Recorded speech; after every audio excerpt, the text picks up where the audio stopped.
আমার নিজের উপরই ঘৃণা হচ্ছে। আসসালামু আলাইকুম বন্ধুরা। তো বন্ধুরা, ইতিমধ্যে আমরা সবাই হয়তো জেনে গেছি শফিক আর সোনালী নামের মেয়েটার সাথে কি হয়েছে। যাই হোক, তাদের ভিডিও ভাইরাল হওয়ার পরে সোশ্যাল মিডিয়ার মধ্যে সবাই তাদের নিয়ে বিভিন্ন ধরনের গালাগালি করে আসে। অনেক গালাগালি করছেন, আমার ভিডিওতে এসে অনেক খারাপ খারাপ কমেন্ট করছেন। বন্ধুরা দেখুন, যা হওয়ার তা তো হয়ে গেছে এবং শফিক আর সোনালী নামের মেয়েটা সবার কাছে ক্ষমা চাচ্ছে। ভুল করেছি, তো আপনাদের কাছে ক্ষমা চাইতেই হবে।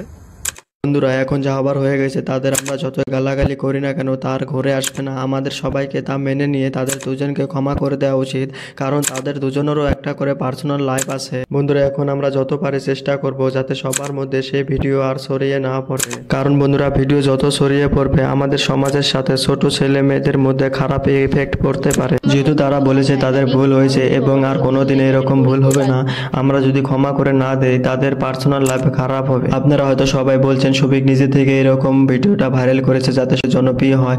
তো বন্ধুরা, আপনারা হয়তো জানেন পল্লীগ্রাম টিভি চ্যানেলে শফিক আগে থেকে জনপ্রিয় ছিল, তার এরকম করে ভিডিও ভাইরাল করে জনপ্রিয় হওয়ার কোনো দরকার ছিল না। আর সোনালীর মতো অন্য কেউ তাদের মোবাইল থেকে ভিডিওটা ভাইরাল করেছে। যেহেতু তারা তাদের ভুল স্বীকার করেছে, তাই আমরা চেষ্টা করব যত সম্ভব ভিডিওতে রিপোর্ট মেরে সবার মোবাইল থেকে ডিলিট করে দেওয়ার। তো বন্ধুরা, আজকে এই পর্যন্ত, দেখা হবে নেক্সট ভিডিওর মধ্যে।